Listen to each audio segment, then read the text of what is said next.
اس کے الفاظ اس کے ساتھ نہیں دے رہے تھے، اس کا باڈی گیسچر جو تھا وہ اس کے ساتھ نہیں دے رہا تھا. پتہ چل رہا تھا کہ وہ شخص کسی پریشر میں، کسی دباؤ میں، یا ان دیکھی قوتوں کے کہنے پہ کچھ کہہ رہا ہے.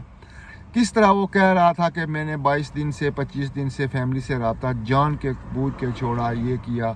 اس کی ساری دلیلیں جو تھی نا وہ بناوٹی تھی، آرٹیفیشیل تھی. دوستو، انسان کا جب بھی انسان آپ کے سامنے بیٹھا ہو، چاہے وہ جس بھی کماش کا ہو، جس بھی ذات کا ہو، جس بھی کلاس کا ہو، جب وہ بات کرتا ہے تو بالکل کم عقل رکھنے والا بندہ بھی وہ سمجھ جاتا ہے کہ یہ کیوں بول رہا ہے، اس کی پریشانی کیا ہے، اس کی ٹینشن کیا ہے. تو جب فرق حبیب کی میں نے گفتگو سنی تو مجھے تو پہلے جو یقین تھا وہ یقین پختہ ہو گیا کہ یہ بندہ دل سے نہیں کہہ رہا، پریشر میں کہہ رہا ہے. کہنے کا مطلب یہ کہ اگر اسی طرح ٹھیک ہے تحریک انصاف سے کچھ لوگوں کو اس سے پرابلم ہے، ہونی چاہیے، ہوگی، مجھے اس سے کوئی اعتراض نہیں ہے، لیکن کیا اس طرح ایک سیاسی جماعت کے مضبوط ترین کارکنوں اور لیڈروں کو اس پارٹی سے علیحدہ کر کے الیکشن کرائے جائیں گے تو کس سے کرائے جائیں گے؟ اب نواز شریف کو تو یہ پتہ چل گیا، اب نواز شریف کو یہ بخوبی پتہ چل گیا کہ اس کو جو بتایا جا رہا تھا کہ سینٹرل پنجاب میں اس کا ووٹ بینک اسی طرح موجود ہے، وہ تو اس کو پتہ چل گیا کہ سینٹرل پنجاب میں یا جی ٹی روڈ پہ اس کا ووٹ بینک ٹوٹلی ختم ہو گیا. جی ٹی روڈ کا تمام ووٹ بینک شفٹ ہو گیا.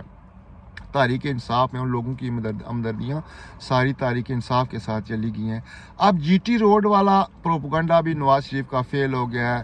جنوبی پنجاب میں ایک اور آپ نے جماعت بنا دیا، ان کے کچھ الیکٹیبل ہیں، وہ کیا مسلم لیگ کو ٹف ٹائم نہیں دیں گے؟ ہاں، اگر وہ واقعی مسلم لیگ نون کی بی ٹیم ہے پھر تو اے اور بی کا مقابلہ ہوگا. تو اصل میں ووٹر جو اصل ووٹر ہے وہ کدھر جائے گا؟ کیا وہ ان لٹیروں کے پاس جائے گا؟ اور کیا چاہنے والے یہ چاہتے ہیں کہ پاکستان میں ایک 2 نمبر حکومت بن جائے؟ اور اس کے مقاصد کیا ہوں گے؟ اور یہ جو 2 نمبر حکومت بنانے کی سازش ہے، میں نے کل بھی کہا تھا دوستو، آپ دیکھو کہ لندن میں پاکستان کا ہائی کمشنر ایک کنوکٹڈ آدمی کے ساتھ، اس میں کوئی شک نہیں ہے کہ وہ وزیر اعظم رہا ہے، لیکن وہ کنوکٹڈ ہے، اس کو پروٹوکول دینے کے لیے لندن ایئرپورٹ پہ پہنچ جاتا ہے. کیا یہ کسی اور وزیر اعظم کے ساتھ بھی ایسے ہوتا؟ اگر پروٹوکول سابق وزیر اعظم پروٹوکول کا قانون ہے تو پچھلے دنوں میں جناب شاہد خاقان عباسی صاحب، وہ بھی تو پاکستان کے سابق وزیر اعظم سے نا، ان کے ساتھ یہ ملنے کیوں نہیں گیا؟ یا اگر خدا نخواستہ اگر اسی جگہ پہ عمران خان ہوتا، وہ جس طرح کنوکٹڈ ہے، تو اس کے ساتھ یہ ملنے جاتا؟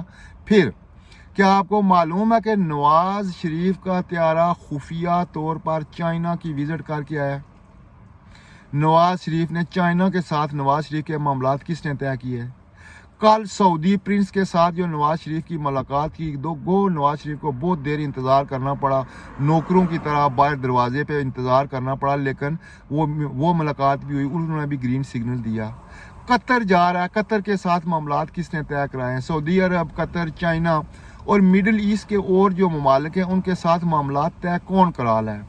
کیا یہ معاملات طے کرانے والے آپ نے اوپر وہی دبا نہیں لگائیں گے جو اس سے پہلے باجوہ پہ لگا ہے؟ باجوہ صاحب کو آپ پوری دنیا میں منہ چھپانے کی جگہ نہیں مل رہی ہے. اس کے علاوہ جنرل فیض کا جو اشر ہوا ہے وہ بھی آپ کے سامنے ہے. تو کیا یہ جو آج کل موجودہ لوگ ہیں یہ بھی اپنا انجام اسی طرف وہ انجام وہی کرنا چاہتے ہیں جو اس سے پہلے ان کے پہلے ہوا ہے؟ لوگوں کو یہ ان سے بہت ساری امیدیں تھیں کہ چلو سب لوگوں کو، سب پارٹیز کو برابر موقع دیا جائے گا. اس میں مسلم لیگ نواز اگر جیتی ہے تو وہ حکومت بنائے، تحریک انصاف اگر جیتی ہے تو وہ حکومت بنائے، یا دیگر جماعتیں جو پاکستان کی چند علاقائی جماعتیں ہیں وہ اگر جیتی ہیں، ان میں سے وہ اپنے علاقے میں جیتی ہیں تو وہ حکومت بنائے. لیکن جس طرح کی یہ گیم کھیلی جا رہی ہے کہ جس طرح فرق حبیب جیسے لوگوں کو پارٹی سے نکالا باہر رکھنے کی کوشش کی جا رہی ہے، یا ان سے پریس کانفرنسیں کرائی جا رہی ہیں، یا ان کو پارٹی چھوڑنے پہ مجبور کیا جا رہا ہے، تو پھر اس کا مطلب یہ ہے کہ تحریک انصاف الیکشن میں حصہ نہیں لے گی، اور اگر وہ الیکشن میں حصہ نہیں لے گی تو یہ وہی 85 والے جنہیں جو الیکشن ہوں گے، اور اسے خاص طبقہ جو بڑوں کا چاہنے والا طبقہ ہوگا وہی سامنے آئے گا، اور یہ گنجا کمپنی جنہوں نے آپ پہلے بھی 40 سال ملک کو لوٹا، ان کو دوبارہ بغیر پبلک سپورٹ کے اگر مسلط کر دیا گیا ملک پہ تو ملک کی صورتحال کیا بنے گی؟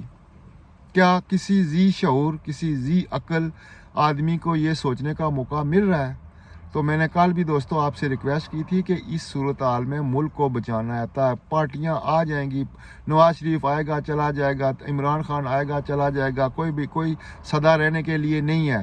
پاکستان ہے تو ہم ہیں، اگر پاکستان نہیں ہے تو ہم نہیں ہیں، ہمارا کچھ اوقات نہیں ہے۔ اور یہ جو سازش چل رہی ہے اگر یہ کامیاب ہو گئی تو پاکستان کی سلامتی خطرے میں ہے۔ ایک نیل کرپٹ اور مجرم کے حوالے حکومت کی جا رہی ہے، اور اس سے وہی کام کرائے جائیں گے جو چاہنے والے چاہتے ہیں، جو ملک کے لیے کسی صورت میں بھی قابل قبول نہیں ہوں گے۔ تو دوستو سوچنے کا مقام تھا، میں نے فرق حبیب پہ آج بات کی ہے، مجھے دکھ ہوا ہے اس لیے۔ تو کیا آئندہ بھی سیاسی جماعتوں کے نظریاتی کارکنوں کے ساتھ ایسا ہی ہوگا؟ یہ میں آپ کے سامنے ایک سوال چھوڑ کے جا رہا ہوں، اس کا جواب آپ نے دینا ہے۔ اور آخر میں آپ سے ریکویسٹ کروں گا کہ اگر آپ کو میرا یہ پیغام پسند آئے تو اسے لائک کریں، شیئر کریں اور میرے چینل کو سبسکرائب کریں۔ تو پھر ملتے ہیں ایک اور پروگرام کے ساتھ۔ اللہ حافظ، خدا حافظ۔